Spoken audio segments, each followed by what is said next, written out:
Tracing its history back to 1856, Holden is the second oldest mobility company in the world, trailing France's Peugeot, which began operations in 1810 when it started out as a coffee mill manufacturer before transitioning to bicycles. While Carl Benz was tinkering with his first vehicle in Germany during 1886, James Alexander Holden's saddlery business had been producing leather goods in Adelaide, South Australia, for 3 decades. When its founder's grandson, Edward Holden, joined Holden in 1905, the company began to shift focus towards the horseless carriages that had just begun rolling around the streets of Adelaide. The Redline brand even made T-model bodies for the Ford Motor Company. This motoring venture started with building motorcycle sidecars and then moved to car bodies in 1917 when import restrictions during World War I prompted a lack of fully built vehicles. At this time, Holden's Motor Body Builders was found in the heart of Adelaide, King William Street. Importing rolling chassis from car makers like Dodge and Chevrolet, Holden placed locally built bodies on top and sent them out for sale around Australia. The Red Lion brand even made T-model bodies for the Ford Motor Company up until Henry Ford eventually built his first Aussie factory in Geelong, Victoria. Soon outgrowing its Adelaide workshop, Holden moved operations to Woodville, which was on the South Australian capital's outskirts at the time. Production increased so quickly that General Motors GM could no longer neglect the trade down under, leading to Holden becoming its exclusive bodybuilder for Australia. During the Great Depression in the early 1930s, orders for Holden vehicles took a dive, so GM moved to buy the company, creating General Motors Holdens Limited in 1931. The outlook improved as the 1930s drew to a close, despite the threat of the next war looming large, with Holden managing director Lawrence Hartnett and company executives looking towards the future, fostering plans for Australia's own car. As a result, 2 new factories came to fruition, one in Port Melbourne, Victoria, in 1936, which features a new national headquarters in an Art Deco building that still exists today, and another in Pagewood, Sydney, in 1939. However, history took a turn for the worse when war was declared on Germany in 1939, meaning the first Aussie family car was put on the back burner in favour of the need to manufacture armaments. Army trucks, aircraft engines and field guns were a few of the goods produced for the war over the following 6 years. Rather than harming the company, war production actually improved Holden's skills and depth, placing it well to carry on as a manufacturer in the late 1940s when Australia began to move on from World War II. After being dormant for several years, engineering and design work on Holden's first car went into full swing, which, despite its Australia's own car tagline, was based on a Chevrolet design completed in Detroit. Holden became Australia's #1 car maker in the 1950s, with this title strengthened by the debut of the iconic FJ. As such, the classic 48215 was born in 1948, with the Port Melbourne factory responsible for producing the first example. Famously, Australian Prime Minister Ben Chifley was present, saying "SHE's a beauty." This thought clearly resonated with Australian customers, who paid deposits for 18,000 units despite not seeing the 48215 yet. Light, strong and efficient in its time, the 6-cylinder model was priced at $733, which was the equivalent of around 2 years' wage for the average Aussie worker during that period. Holden became Australia's #1 car maker in the 1950s, with this title strengthened by the debut of the iconic FJ. Affectionately dubbed Humpy, the FJ was a facelift of the original car, which was later named the FX. More factories eventuated, including in the post-war boom satellite cities of Elizabeth, north of Adelaide, and Dandenong, southeast of Melbourne, where migrants from war-torn Europe were offered jobs.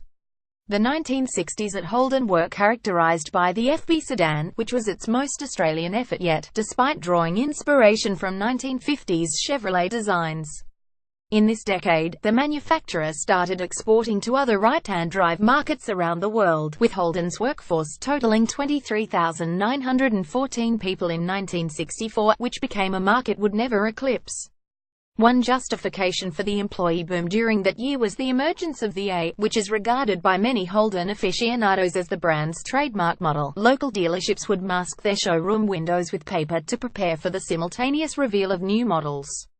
Powered by a new 5-bearing 6-cylinder engine, named the Red Motor to distinguish it from the preceding grey motor, the A played a hand in starting Holden's storied feud with Ford's newest model, the Falcon, in a battle that propelled large car sales to the very top and fostered an Australian legend.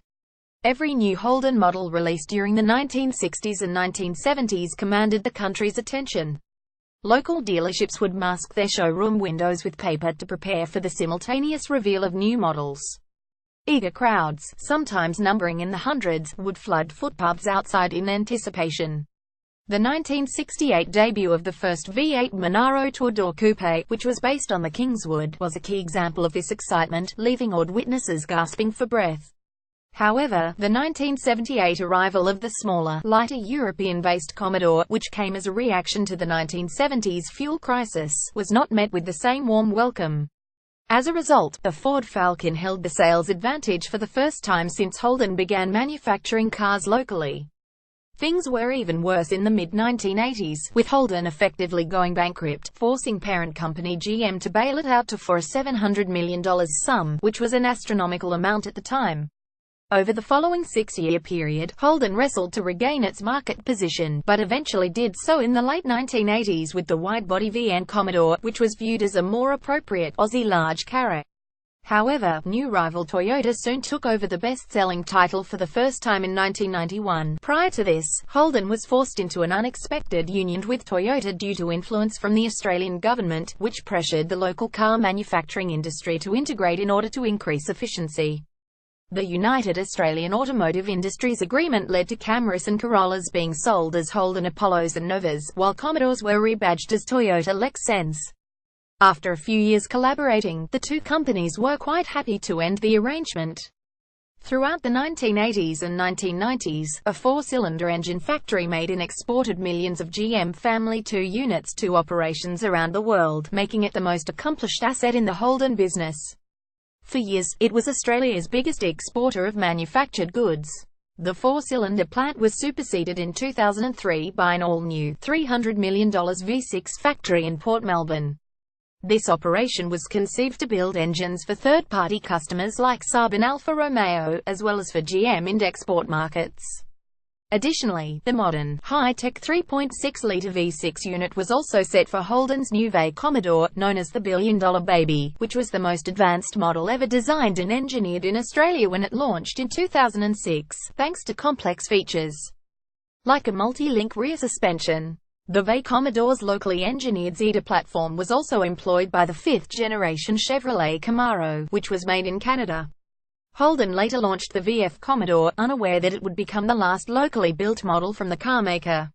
When the global financial crisis leveled GM in 2007, Holden nearly went under with it. Then GM Holden managing director Mark Roos took to Canberra to request guarantees on a line of credit from the Australian government so that production lines could keep rolling. Having been given this, Holden later launched the VF Commodore, unaware that it would become the last locally built model from the carmaker. By late 2013, an unrestrained Australian dollar, fiercer competition from imports, a dwindling large car segment, scrambling supplies hit by Ford's decision to exit manufacturing and an unsympathetic federal government combined to take down Holden. The V6 engine plant was first to go in October 2016, with 190 jobs taken. While Holden's last car factory, in Elizabeth, will finish up this Friday alongside the remaining 945 manufacturing jobs. Nevertheless, Holden will carry on in Australia as a full-line importer, as well as through its lauded design and engineering centre in Fisherman's Bend and extensive proving ground in Lang Lang. But things will never quite be the same. What are your fondest memories of Holden in Australia? Tell us in the comments below.